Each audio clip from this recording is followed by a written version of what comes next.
యోనా ప్రవక్తకి దేవుడు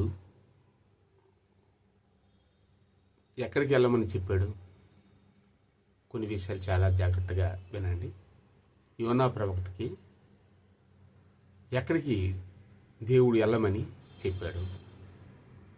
నినోమి పట్టణంలో చాలా పాపం బాగా పెరిగిపోయి విస్తరించిందని, అక్కడ జనులు వినలేదని, వాళ్ళు మార్చడానికి, వాళ్ళకి సువార్త చేయడం కోసం పంపించాడు.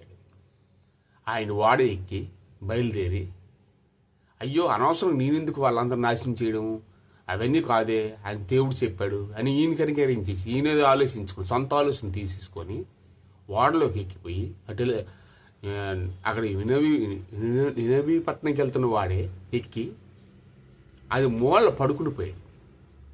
అక్కడ వాడలో ఉన్న అన్యులు అందరూ కూర్చొని ఉండి, ఈ వాడ గాలి తుఫాను వచ్చి మునిగిపోతున్న సమయం అప్పుడు ఇందులోని ఎవరు ఉన్నారు?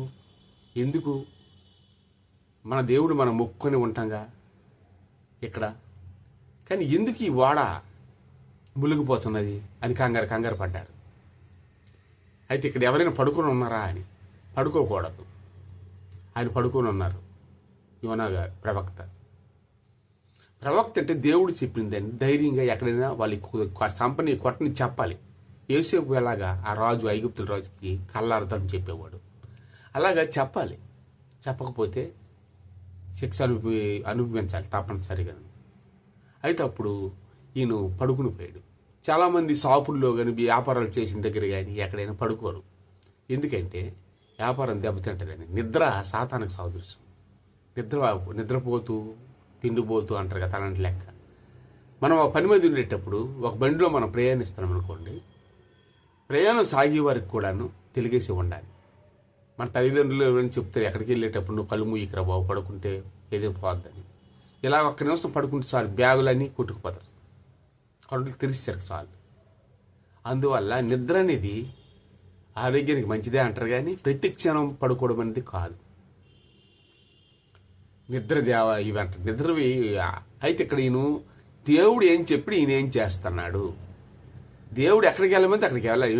నినవి పట్టణంకి వెళ్ళమంటే నినవి పట్టణం కాకున్నాను తర్కేసి వెళ్ళే వాడ ఎక్కి అటు వెళ్ళిపోతున్నాడు ఆయన. అది మునిగిపోతున్న సమయం ఇప్పుడు ఎవరు ఇందులో ఉన్నారో పలానాడు పడుకున్నాడు. అయితే ఆయన్ని కట్టేసి పడేయండి, కింద నిసిరేయండి, నిసిరిసారు. వాళ్ళు వాడ మునిగిపోతుందని ఎవరు దేవుడు వాళ్ళు ప్రార్థన చేయాలంత. అంజులకు ఉన్న జ్ఞానము దేవుడు, మనకు ఒక దేవుడు తెలుసు, ఒక పరిశుద్ధుడని తెలుసు, సర్వం తెలుసు. మనం ప్రార్థన చేయలేకపోతున్నాం. అన్యులు వాళ్ళకి తెలియని ఉన్నప్పుడు కూడాను వాళ్ళు ప్రార్థన చేస్తున్నారు. నిజంగా వాళ్ళకి దేవుడు తెలియదు. ఏదో తల్లిదండ్రులు అలవాటు చేసి వాళ్ళు ఎప్పుడూ మొక్కుతుంటేనే అవే మొక్కుతుంటూ కాలం గడిపి అది నిజం అనుకొని వాళ్ళు ఉన్నారు. నిజంగా మనకన్నా వాళ్ళు గొప్ప. నిజమైన దేవుణ్ణి తెలుసుకొని మనం ప్రార్థన చేయట్లేదు. దేవుడు తెలియకపోయినప్పుడు కూడాను వాళ్ళు ప్రార్థన చేస్తున్నారు. ఇక్కడ అదే జరిగింది. అయితే ఏమైంది? ఇక్కడ ఈయన్ని ఎవరైతే నిద్రపోతున్నారో చూడరా, ఆ వాడలో లోన చూడు ఎవరు ఉన్నారా, పడుకున్నాడు ఇందులో, ఇదంతా ఇలా ఉంది అన్నాడు. అదిగో ఆ పక్కనే ఎవరో ఒక ఆయన ఇంకొక దేశం నుంచి వస్తారండి, బయట పడుకున్నాడని. ఆయన వెంటనే తీసి పడే కిందనే మనం తిరిగిపోతాం అని పడేసారు. అంటే వాళ్ళ దేవుడు నన్ను మొక్కును బతికి వాళ్ళ లెక్కలు వాళ్ళు ఉన్నారు. ఈ పడుకోవడం అనేది వాళ్ళకి కూడా నచ్చలేదు, విసిరేశారు. అప్పుడు తిమంగళం చేప పుంగీసి 3 దినములు కడుపులో ఉండి ఈయన అక్కడికి వెళ్ళని అనుకున్నా టర్కీ దేశంకి వెళ్ళి వాడు ఎక్కాడు. నినవి పట్టణం సువార్చి అక్కడ నాశనం అవుతుంది, అక్కడ చాలా జనాలు పాపంతో ఉన్నారని చెప్తే ఆయన దేవుడు చెప్పింది వినలేదు. అందుకే ఏమైందంటే ఆ చేపని చేప కడుపులో ఉన్నాడు, అది పడేసారు సముద్రంలో. అలాంటి కష్టాలు మనం అనుభవించి చీకట్లోకి వెళ్ళిపోయాడు. ఆయనకేమీ కనబడదు, చేప కడుపులో ఉండిపోయాడు, చీకటి రాజ్యంలోకి వెళ్ళిపోయాడు. అందుకని నిద్రకి తావేయకూడదు, ప్రార్థన చేయాలి. మీరు మెలకువగా ఉండి ప్రార్థించండి అని యేసు ప్రభువు చాలాసార్లు చెప్తున్నాడు. ప్రార్థన చేయకపోతే వేస్ట్, మెలకువగా ఉండాలి. అయితే ఈయన మెలకువ లేని నిద్రపోతున్నాడు, ఎక్కడికి వెళ్ళాలంటే అక్కడికి వెళ్తున్నాడు. అలాగే చాలామంది పిల్లలకి నువ్వు ఇచ్చేయమ్మా అంటే ఇంకోటి చదువుతారు, నువ్వు ఇది చదువురా అంటే అది చదువుతారు. కాదు ఇది నువ్వు జాబ్ చెయ్యి అంటే ఇంకో జాబ్ అంటారు. నువ్వు మన పక్క ఊరు వెళ్తే హైదరాబాద్ వెళ్తాం, హైదరాబాద్ అంటే విజయవాడ వెళ్ళిపోతాం అంటారు.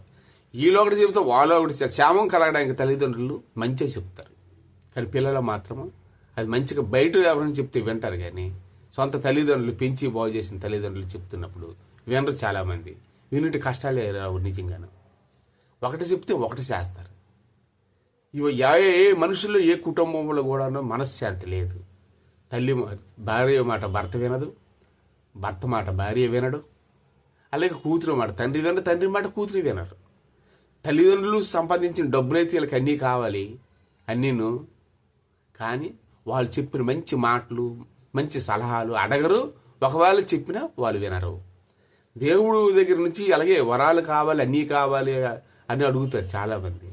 ఆయన చెప్పిన మాటను వినరు. నీతి నిలకడగా హృదయ శుద్ధి వారు ధన్యులు, వారు దేవుడిని చూచుదురు అని మొదటి 5లో ఉంది. ఈ హృదయం శుద్ధీకరం ఉండాలి. దేవుని చూడాలనుకుంటే శుద్ధీకరం జనాలకి లేదు ఈ రోజుల్లో. అది ఏంటంటే శుద్ధీకరణ హృదయం. అందుకని చెప్పింది వారు ఎందుకు మన కష్టాలు వస్తాయి అనుకుంటే మెయిన్ ఇంపార్టెంట్ ఏంటంటే దేవుని ఆజ్ఞ మితిమీరుట వలన దేవుని మాటని మనం త్రోసివేయిస్తున్నాం. తల్లిదండ్రుల మాటని త్రోసివేయిస్తున్నాం. పిల్లల మాటలు కూడా త్రోసివేయిస్తున్నాం. ఎవరి మాట ఎవరు వెనకట్లేదు. పిచ్చోళ్ళగా అయిపోతుంది. అంటే సాతానుగాడు ఏం ప్రేరేపణ ఇస్తున్నాడో ఏమి ఇస్తున్నాడో ఆడు తావని వెళ్ళిపోతున్నారు. 199% సాతానే. దేవుని మాట వినరు. 1% విన్నోళ్ళు ఉన్నారు.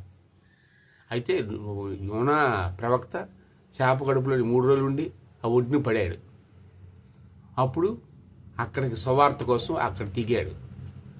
అప్పుడు విన్నాడు దేవుడు మాట. ఈ కష్టాలు పడి అన్నీ అయిన తర్వాత తండ్రి ఏం చేయలేంటి ఒక చెట్టును ములిపించాడు దేవుడు. చెట్టు ఎలాగే సిగిరించింది అలాగే చనిపోతుంది. ఎందుకు ఎలాగైందంటే ఈ ప్రజలు కూడా అలాగే ఎలా సిగిరెత్తారో అలాగే పోతారు. అది నీకు ఇష్టమా? ఇష్టం కాదు కదా, వాళ్ళని సిగిరింపు చేయని దేవుడు అక్కడ సువార్త కోసం ఆయన్ని ఏర్పాటు చేశాడు. అందుకే ఇక్కడ దేవుడి మాట ఎవరైతే వింటారో వాళ్ళే గొప్పవాళ్ళు. తండ్రి మాట ఎవరు వింటారో వాళ్ళే గొప్పవాళ్ళు. పిల్లల మాట అందరూ ఒకరికొకరు విని ఐక్యత కలిగి ప్రేమ కలిగి నడవాలి. మనిషి ఒక దారి వెళ్తే ఏమైపోతారో వాళ్ళకి తెలియదు. Thank you.